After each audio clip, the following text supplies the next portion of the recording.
Мојот разговор можеби веќе го слушнавте во најавите, заедно со мене Дороти Пачкова, една може или една прекрасна дама која менува многу нешта во нашето општество. Не сме се виделе толку многу години. Прво ќе кажам добре дојде. Добро, најдов и задоволство ми е да сум тука. Не сме се виделе од времето кога моето најголемо дете беше 3 или 4 годинки. Така, Дороти е самохрана мајка и јас добро се сеќавам, таа немаше кому да го остави. Беше една сабота, ако се сеќаваш и ти. И токму и малечкиот беше тука, заедно со нас во студиото. Тогаш, те паметам, беше и многу поисплашена. Денес ми доаѓаш како една самоуверена жена која сама извоила многу битки, напреднала и не можам да опишам колку ми е драго што денес запознавам една друга Дороти после толку години. Благодарам, баш ми убаво да слушнам вакви работи. Како што јас сведочам на мноштвото наше членство и безброј жени кои секојдневно растат благодарение на директното соочување со животот, така и ти имаш можност да сведочиш на една Дороти од пред една деценија, на оваа Дороти денес. Ке сведочат и гледачите и да, може би ова ќе биде емотивно интервју заради тоа што Дороти не само што самата се издигна во жена лидер, туку таа им помага и на сите останати самохрани мајки. Јас ќе почнам всушност од она иницијација да дојдеш денес во емисијата кога и ти ми рече, ама има многу повеќе. Да, во меѓувреме Дороти работи на многу интересен проект самохрани мајки кои што нели знаеме какви се условите, немаат можност од децата да појдат никаде на овие високи температури и најчесто го поминуваат летото во еден стан, ако имаат среќа во нивен стан. Дороти прави напори со нашите туристички агенции, аранжманите кои што се неискористени, токму тие да ги искористат. Има ли добри луѓе? Како оди овој проект? Така е, нашето работење се темели на, можам слободно да кажам, 3 столба. Функционираме со граѓанска организација од 2014 година официјално, за подоцна во 2020 да прераснеме во мрежа од 10 граѓански организации, а паралелно со тоа, многу можеби знаат, но и има такви кои не знаат, водевме социјално предпријатие во кое директно возможувавме вработување на жените од еднородителски семејства, но и на младите од еднородителски семејства. Низ сите овие наши заложби дојдовме до нашиот финален бренд, а тоа е Развојна академија. Па преку Развојна академија работиме на зајакнување на поединците и поединките, градиме жени лидерки, но истовремено соработуваме со компании и тоа е оној сегмент кој сега ти го спомена. Па така, многу често ме контактираат самохрани мајки кои веќе се избориле за себе во животот, па имаат место да понудат на повисоки позиции и за други жени кои некогаш биле млади, сами сплашени со децата. Па така ме исконтактира една жена која е собственичка на компанија и ми понуди да направиме соработка на овој начин. Што ќе им понудиме, оние апартмани кои нема да бидат искористени, кои нема да успее агенцијата да ги продаде, да им ги понудиме на нашите жени, на жените од една може и од Развојна академија, да можат да градат спомени заедно со своите деца и да билдаат имунитет на море. На моје огромно задоволство. И морам да спомнам дека ова не е првиот таков случај. Ние работевме во полна пара на слични вакви иницијативи пред една деценија. Тогаш одевме со жените од нашето здружение по 4, 5, 6 жени, со десетина деца заедно на одмор и мислам дека бевме прв таков пример па и во регионот заради тоа што ме канеа на фестивали кои работат на човекови права, на пресек помеѓу социолошките науки, култура и уметност, да зборувам и да раскажувам за ова искуство и како воопшто дојдов до тоа.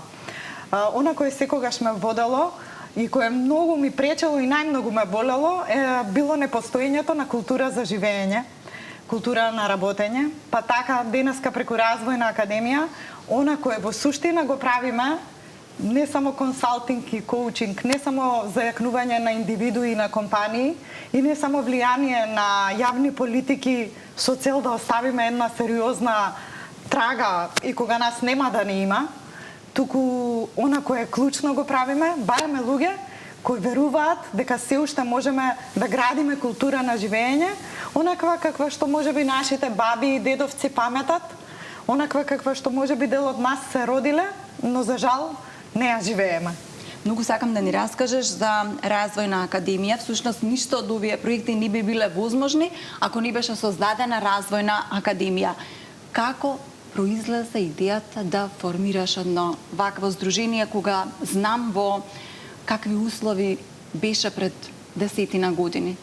Сама, немоќна, не секогаш со слухот од станатите институции. Како растеше? Многу ми е убаво ова што го кажа, заради тоа што токму тоа е и поентата на Развојна академија. Развојна академија ја создадов неблагодарение на привилегираната позиција во која бев јас и мноштвото од жени кои се детерминирани да одат напред во животот, без при тоа да газат по други луѓе, а паралелно да се грижат и за семејството. Развојна академија го прави токму тоа. Не ги гради луѓето благодарение на контекстот. Сите сме свесни дека живееме во едно исклучително несовршено општество. Туку ги гради луѓето потпирајќи се на нивните внатрешни капацитети. Така, ако секој погледне во себе, ќе види многу повеќе од неможностите кои ни ги сервира матрицата на ова несовршено живење, па така почнуваме да градиме силни индивидуи, за потоа тие индивидуи силни да градат силни компании, силни заедници, силни мрежи, а паралелно работиме на развој на јавните родови политики и преку тоа соработуваме со собранието, со парламентот, со клубот на пратенички и во суштина сакаме да создадеме еден сериозен екосистем на поединци кои веруваат во човековиот капацитет и крајната цел е таа да градиме една човечка култура на живење, на постоење, на функционирање, повикувајќи се на нашите основни вредности. Солидарност, како што и нашите проекти во изминатите години беа именувани. Солидарност, емпатија, интегритет, нешто што денешниот човек го нема, за жал. Развојна академија прави одлични проекти. Сега она што исто ме интересира и би сакала да не го раскажеш е за проектите. Колку имаш поддршка, колку имаш помош од институциите, дали прифаќаат општествените институции да работат, посебно кога, интересно ми беше, имав едно интервју прочитано од тебе, велиш, ми се јавуваа жени кога ќе им заглавеше картичка во автомат. Значи, тотално жени без никаква поддршка, со детето во рака и со едно апсолутно незнаење за тоа како да се справат и да се снајдат во општеството. Колку ти имаше помош? Јас колку имав помош на почетокот, кога решив сама да чувам дете во овој свет воопшто. Воопшто немав помош и токму таа моја болка ја претворив во мојата животна мисија. Токму тоа ме освести колку во суштина, без разлика колку си едуцирана, без разлика колку си образована, ако немаш поддршка, ако немаш мрежа на поддршка, живи луѓе кои ќе бидат тука и можеби ќе те заменат кога си болен, можеби во момент кога ти чури главата, ќе ти кренат слушалка. Тоа ме натера да ја создадам најпрво една може, потоа United Fem мрежата, а сега и Развојна академија. Реално, мене некогаш ме буди телефонот со жени кои наместо да се јават во полиција, се јавуваат кај мене. За жал, се уште, и тоа многу оправдано, се уште жените немаат доверба во државните институции, во јавната администрација. Ние, експертите од граѓанскиот сектор, колку и да се трудиме да обезбедиме соодветни едукации и обуки токму за оние професионалци кои би требало да работат со најсврлените и со најранливите категории на граѓанки и граѓани, се уште очигледно не правиме доволно за да тие луѓе бидат доволно стручни и обучени да работат баш со нашата категорија на жени кои се многукратно дискриминирани. Кога жена почнува од безброј неможности, во едно здраво општество, логично би било сите да бидеме нејзина поддршка. Но, за жал, во општество како нашето, државните институции се само уште една препрека и уште еден проблем со кој мора да се соочат жените кои решиле да не трпат, да не молчат, да не ја видат кичмата. Ама затоа тука е твојот консалтинг, коучинг или насочување. Дороти, како го правиш тоа, кога ќе дојде жена која што е безнадежна, жена која што е оставена малтена на улица, нема каде да се врати. Што е она што и го кажуваш, на кој начин постапуваш за да ја вратиш надежда дека сепак не е сама и дека една може, ќе го искористам постулатот на она што беше прво создадено од тебе. Така е. За жал, и сега во едно интервју кажав, се додека ние ги охрабруваме само исклучиво и единствено жените, а при тоа не ги зајакнуваме институциите и не ги притискаме да поднесат одговорност за жените кои, например, ќе соберат храброст да пријават и да прозборат, да не молчат за она што им се случува позади 4 зида, нема да имаме никаков успех и за жал јас и мноштвото од граѓанскиот сектор ќе мораме да им кажеме дека нема што да правиме. Идејата не е таа, идејата е паралелно да работиме и на зајакнување на поединките и да ги принудуваме на некој начин, за жал морам вака да се изразам, државните институции да си ја работат својата работа и тоа го правиме преку различни механизми и алатки, преку јавен притисок, преку обезбедување странски инвестиции, средства од Европска унија, за да можеме да им понудиме обука, тренинг на самите вработени по институциите. Тоа го правиме преку директни контакти. Ова е Македонија, знаеме дека секој секаде некого има, вртиме телефони. Баш за викендот имав еден навистина тежок живото, пример. Да, загрозувачки случај. Не можев жената да убедам да се пријави во полиција и да пријави во социјално заради тоа што нема доверба. И јас комплетно ја разбирам зашто нема доверба. И сама некогаш сум чукала на тие врати за себе си, но сум чукала и за 5-6 илјади жени. Веќе не ја знам ни бројката.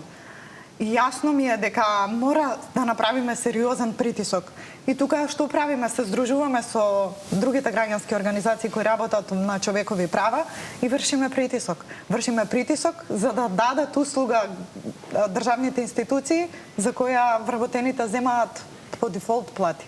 Еви, јас апелирам доколку некој го следи нашиот разговор и го слуша, да ви се помогне безрезервно, затоа што во оваа, колку и да звучи, нели, како една творевина на една жена, во суштина многу жени го нашла својот спас и од фемицид, и од сиромаштија, и од можноста да се образуваат, да се едуцираат. Во овие 10 години магистар успеа да станеш. Како изгледаше да се учи со малечко дете и да се оди напред, а кога желбата е голема, а можностите мали. Да им дадеме еве и во тој домен на жените зрак надеж, дека може и тоа. Апсолутно. Јас сум некој кој се заложува за целоживотна едукација и сум жена која има вложено најголем број од средствата кои ги имам заработено во сопствена доедукација. Имам 2 магистратури и интернационални дипломи кои не само што чинат илјадници евра, туку и надчовечки труд, време, вложување. Се додека верувам длабоко дека се додека го користиме мозокот, истиот и ќе не служи. Па затоа и нашата развојна академија со својата академија има различни типови на школи во кои можат да се пријават и мажи, и жени. Она кој во последно време го правиме, развиваме и школа за млади, што е мое големо задоволство, заради тоа што не мислам дека промената ја прават само возрастните луѓе, напротив. Промената може да се прави од мали нозе, а посебно ако ние возрастните сме свесни колку многу можеме и имаме што да учиме од новите генерации. Па така убаво што ме праша, она кој од септември се случува со Развојна академија се отворање на вратите за првата Rebuild школа, која во суштина е школа за сите оние жени кои се решени да направат сериозна транзиција, без разлика дали станува збор за излегување од насилна врска, за прекинување на некакво долгогодишно партнерство или за едноставно прекратување на образец на односи кои не им служат. И пред се, да, тука зборувам за односи кои не ни дозволуваат да растеме, на односи кои не ни дозволуваат да се развиваме и на односи кои не носат никакво добро никому, ниту на самите луѓе кои се вклучени во тие односи, ниту на нивното семејство, и мислам на децата тука, но исто така и сами по себе не прават никаков придонес во општеството, не оставаат добар пример ниту на идните генерации, ниту на своите чеда. Тоа е школата за која имаме отворен повик и сите заинтересирани можат да се пријават на нашиот вебсайт. Паралелно со тоа ја издаваме првата, на есен ќе излезе првата интерактивна коучинг сликовница за девојчиња кои влегуваат во образовен систем. Ова е сликовница за најмалите и ова е сликовница за новите генерации девојчиња кои преку коучинг вежби за деца јас како ја започнав оваа сликовница, повикувајќи се на малата Дороти и на онаа каква и која бев јас кога имав 6 годинки. Сето ова се случуваше додека зачнав со моето трето дете, која ќерка ми Софија, која имав можност и благослов да ја гледам како расте и како се развива и секојдневно да бидам на лулашки со незините врснички и да видам дека иако поминале можеби речиси 40 години од времето кога јас бев како мојата ќерка денес, се уште девојчињата на денешното време се соочуваат со препреките со кои ние како девојчиња сме се соочувале и кога ги погледнав анализите, токму родовиот јас и кочницата на девојките, на девојчињата настанува токму во времето кога влегуваат во прво оделение или во образовните процеси.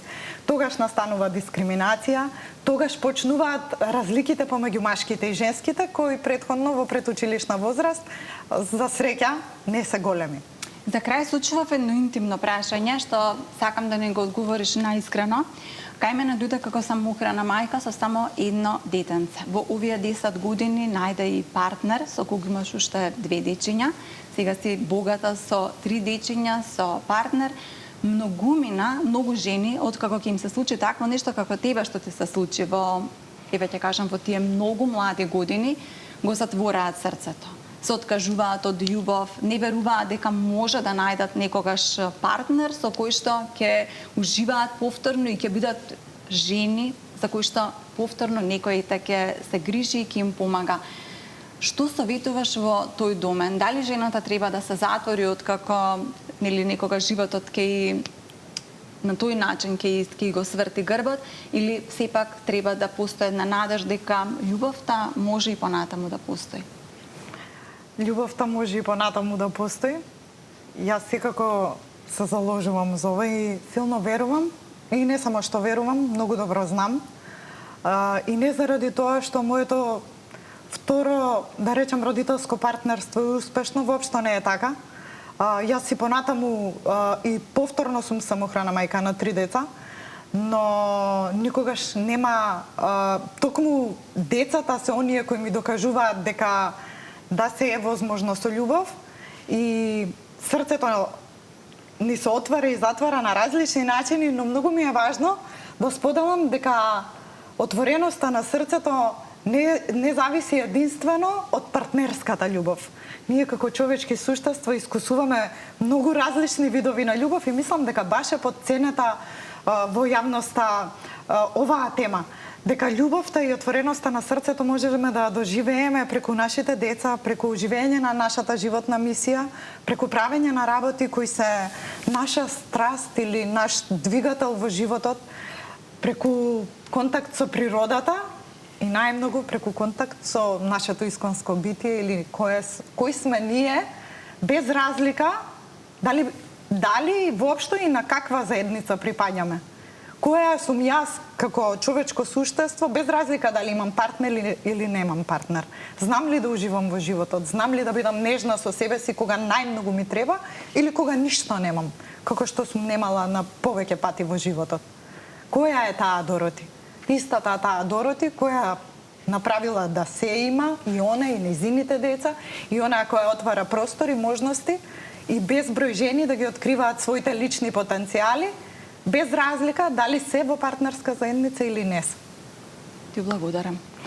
Јас на тебе ти благодарам. Го заврши разговорот и јас на сите жени им посакувам да го отворат срцата и еве вака да се влюбат повторно ако треба и во себе, затоа што таа љубов е можеби онаа која што најмногу ја занемаруваме, обидувајќи се во исто време да им служиме на сите, на општеството. Благодарам. Благодарам.